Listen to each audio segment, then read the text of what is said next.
I think it's globalists that see how rich our country's going to be and they don't like it. There's a big market out there. Right. It couldn't possibly be that nearly every economist told you tariffs are a bad idea. Definitely not that. It's Friday, March 7th. I'm Jane Coaston, and this is What a Day, the show that does not really know what to say about this comment from President Donald Trump in reference to 2 American astronauts stuck in space for nearly 9 months. Maybe they'll love each other, I don't know. But they've been left up there, think of it. And I see the woman with the wild hair, good solid head of hair she's got. There's no kidding, there's no games with her hair. I am so sorry, record-breaking astronaut and icon, Sunny Williams. On today's show, President Trump continues to toy with tariffs, and Governor Gavin Newsom launches his new podcast and some unpopular opinions.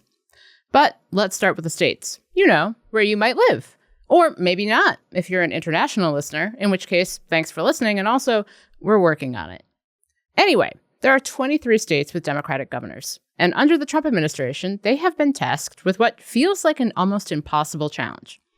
Manage the day-to-day operations of a state that might contain millions of people while recognizing that currently the federal government is run by this. There'll always be a little short-term interruption. I don't think it's going to be big, but the countries and companies that have been ripping us aren't particularly happy with what I'm doing. But the United States will be very happy. And, our farmers are going to be very happy. And again, there'll be disruption. That's President Trump discussing tariffs against Mexico and Canada. Tariffs, which he simultaneously believes are wonderful and perfect, and also a terrible thing he can use as a weapon to get Mexico and Canada to do things. On Thursday, he issued exemptions to tariffs he announced 2 days before. We'll get into that later in the show. And this administration thinks this whole thing is fun.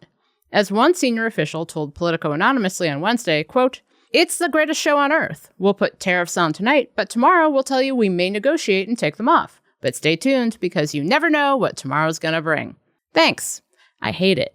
This whipsaw back and forth stemming from Donald Trump and the Trump administration isn't just on tariffs. It's on everything. It's firing thousands of federal employees and then trying to hire some of them back. It's making policy through daily press conferences, not through Congress. Remember Congress? And it's enough to make any governor pretty exhausted.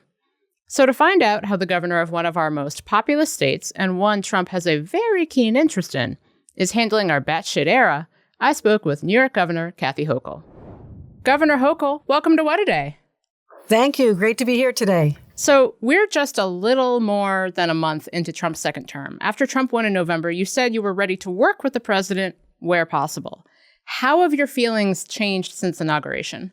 Well, I said I'd work together where possible, meaning if you want to help us with infrastructure projects, let's do Penn Station, let's build more subways, let's invest in infrastructure projects that are all over the state. I'll work you in that. But I also said very clearly, and I also told the president this personally, but if you challenge any of our policies or our values in the state of New York, I'm going to have to stand up and fight you.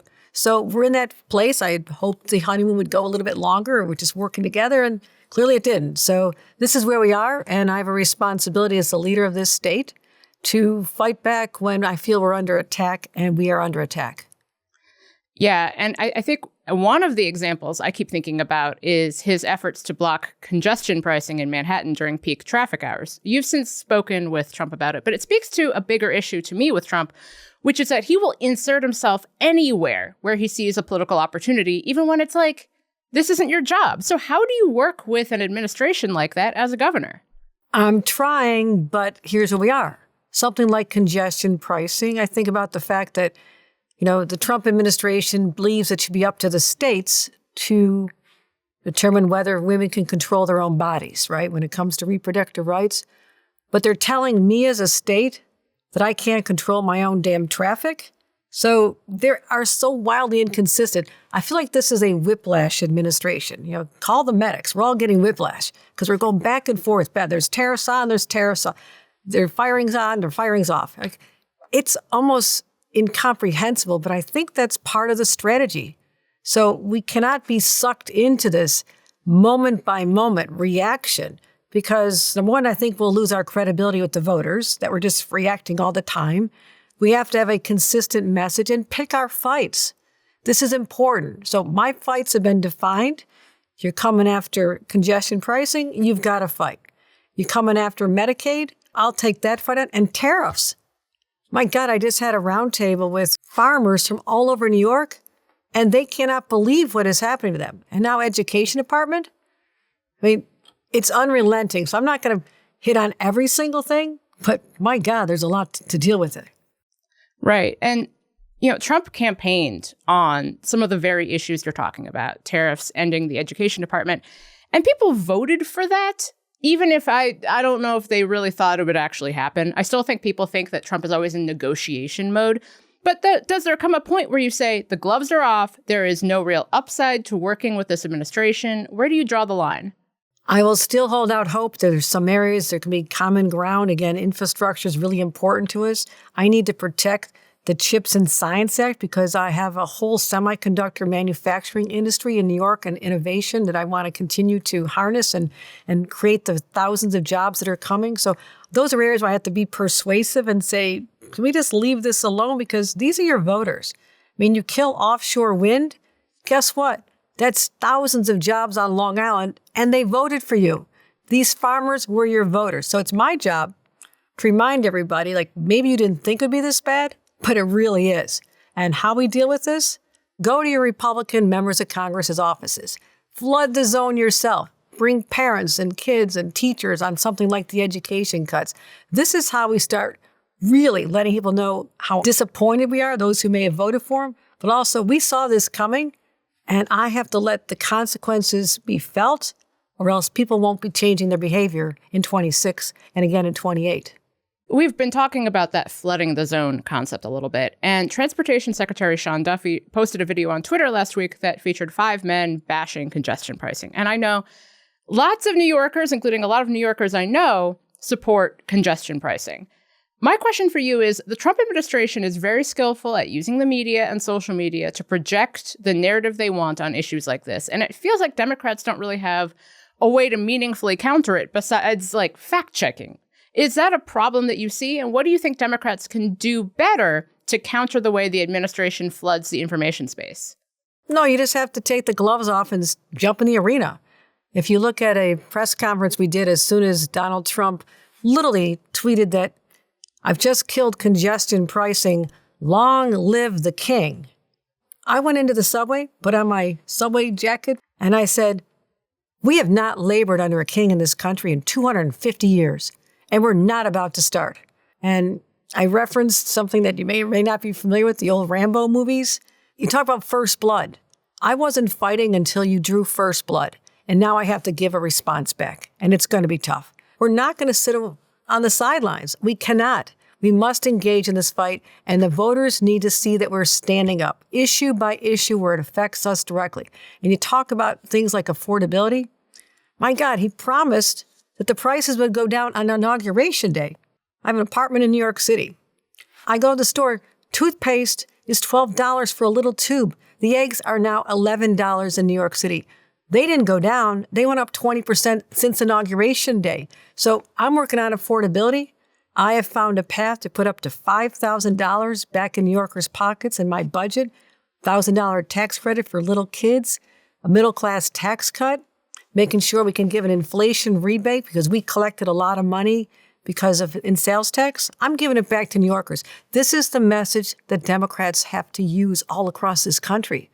We have to use our personal stories, connect with people, and then have the policies that'll show the contrast between what we're doing in our states versus the catastrophic damage that they're wreaking on the American people out of Washington.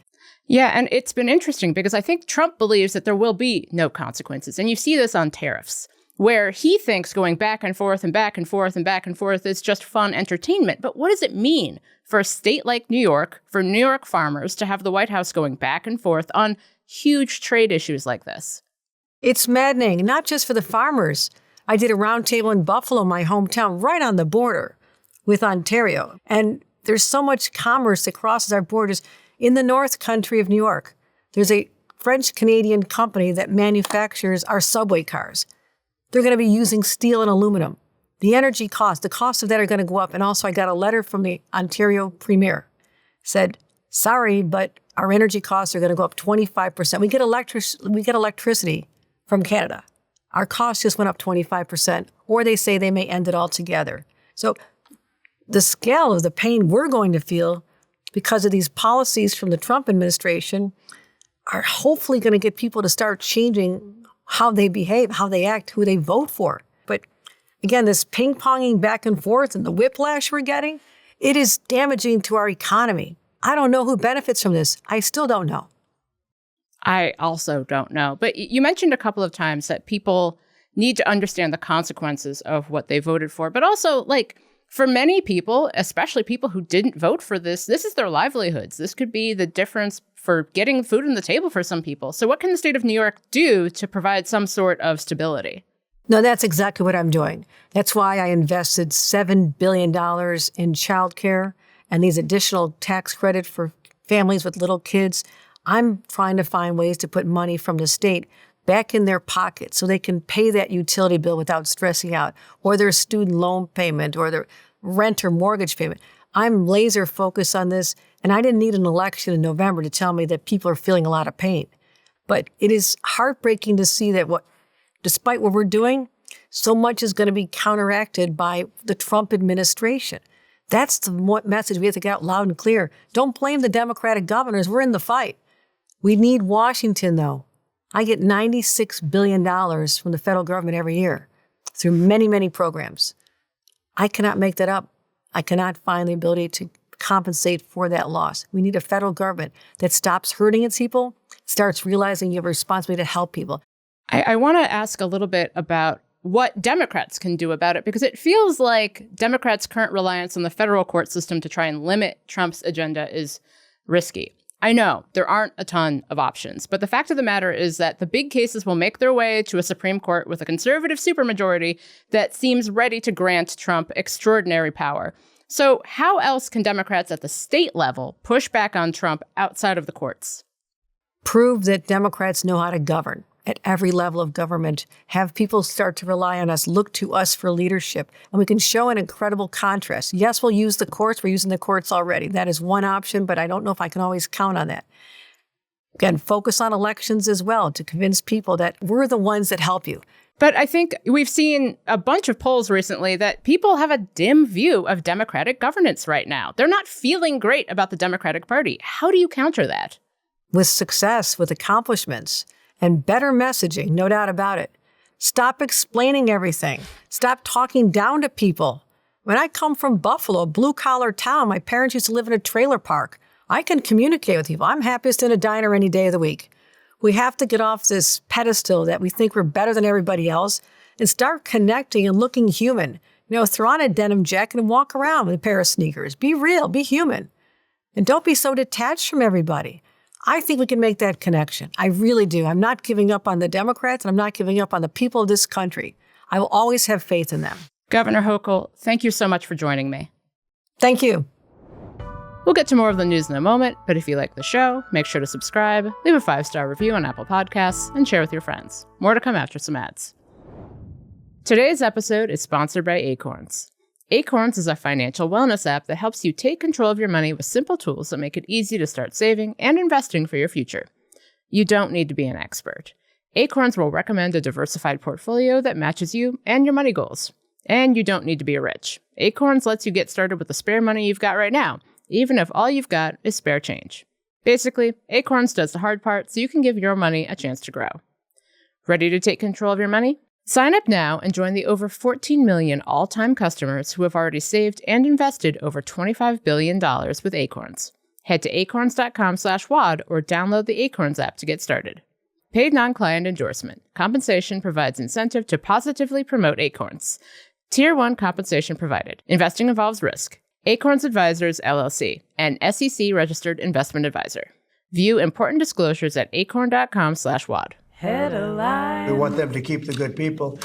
And so we're going to be watching them, and Elon and the group are going to be watching them. And if they can cut, it's better. And if they don't cut, then Elon will do the cutting. President Trump is putting Elon Musk in his place. Well, maybe. Sort of. Politico reported that Trump held a cabinet meeting Thursday to tell members of his administration Musk can make recommendations to the departments, but not issue unilateral decisions on staffing and policy. That's according to 2 administration officials. Musk was reportedly in the room when Trump clarified the Department of Government Efficiency leader-non-leader's role.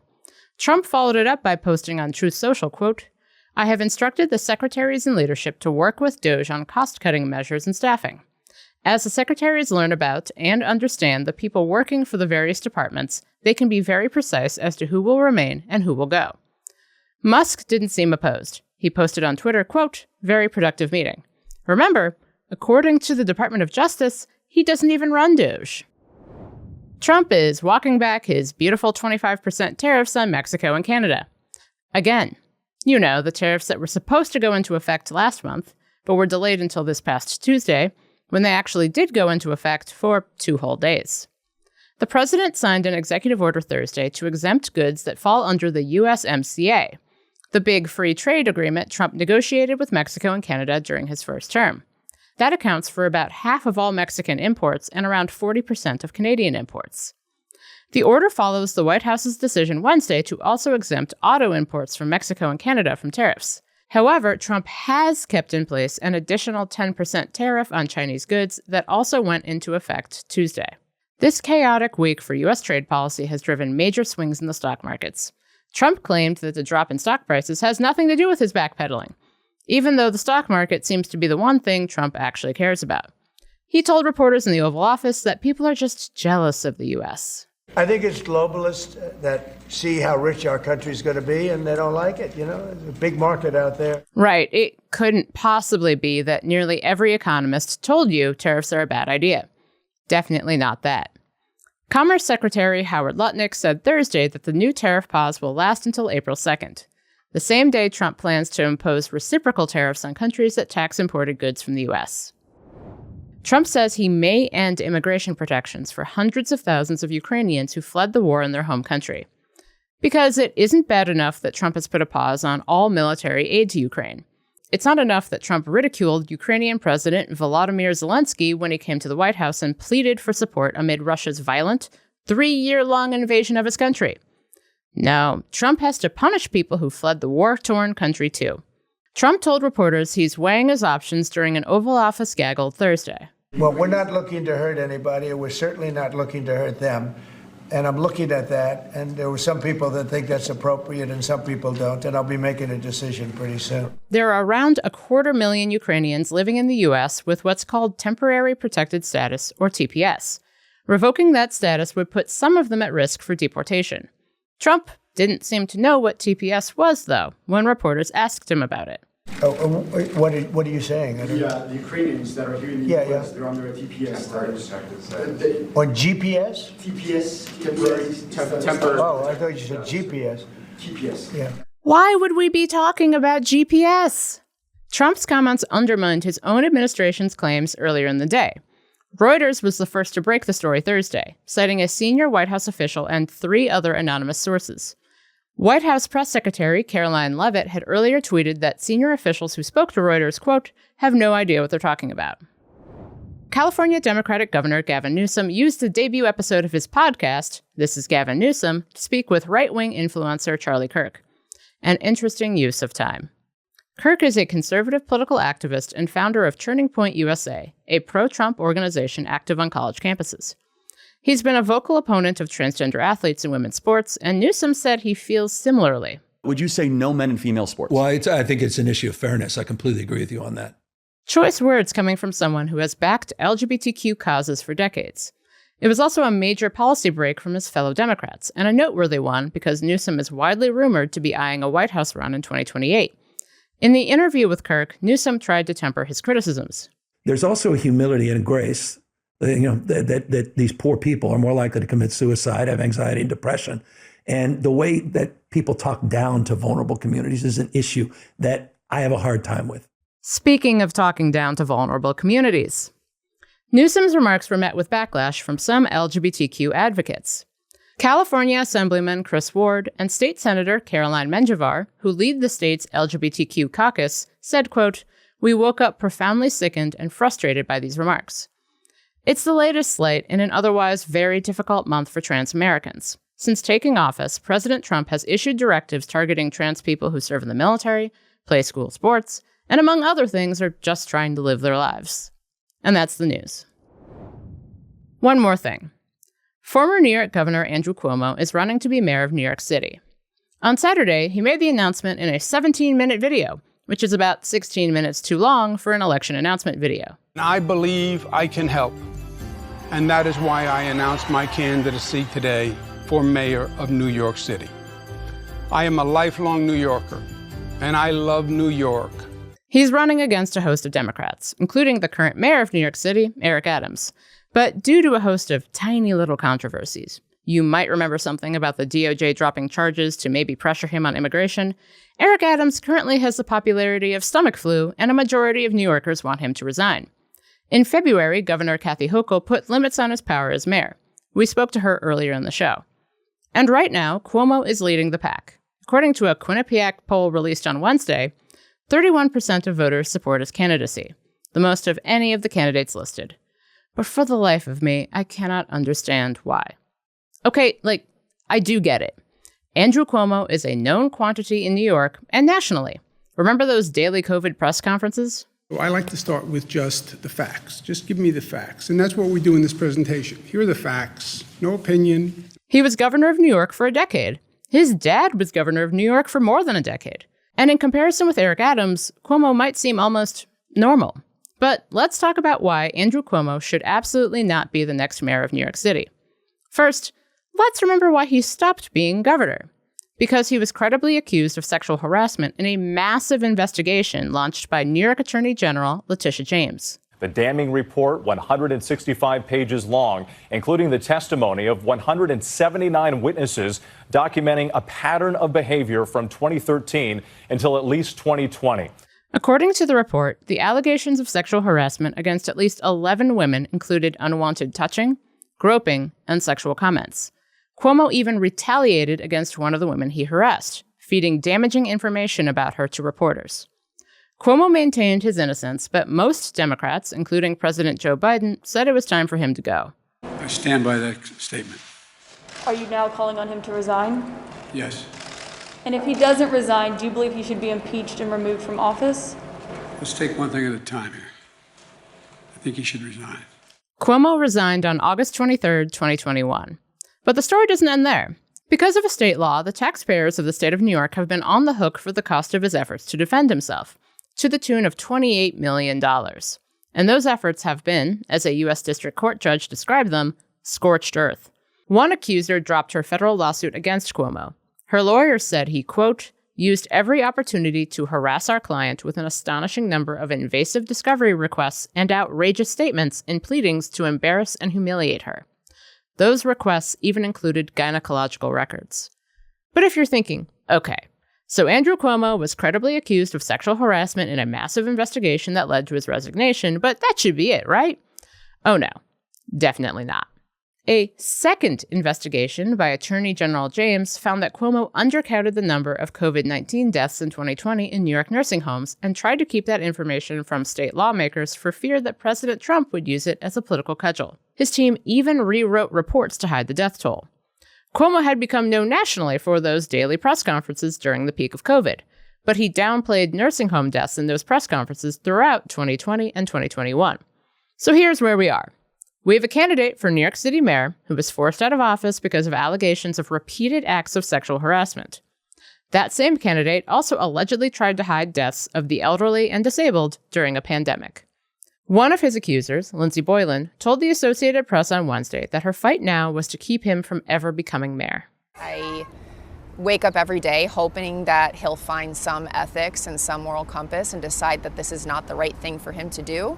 But I have very little hope of that. And so what I do every day after I wake up in this nightmare is I think, how am I going to spend every moment of this day preventing this monster from becoming the mayor of my city, the city that my daughter lives in? She shouldn't have to do this. There is no rule in New York state law that the weirdest and worst New Yorker gets to be mayor. New York, you are a very cool place. You contain millions of people who have not been credibly accused of sexual harassment or covering up the deaths of some of the most vulnerable. You absolutely do not have to elect Andrew Cuomo mayor. That's all for today. If you like the show, make sure you subscribe, leave a review, recognize that it is okay to have zero opinions about Meghan Markle, and tell your friends to listen. And if you are into reading, and not just about how really, it's fine. You can just feel totally neutral about Meghan Markle, or the Oscars, or a movie, or a show, or a song. It's okay. You're allowed to be whelmed. Like me. What a Day is also a nightly newsletter. Check it out and subscribe at crooked.com/subscribe. I'm Jane Coaston, and you are permitted to not care about things too.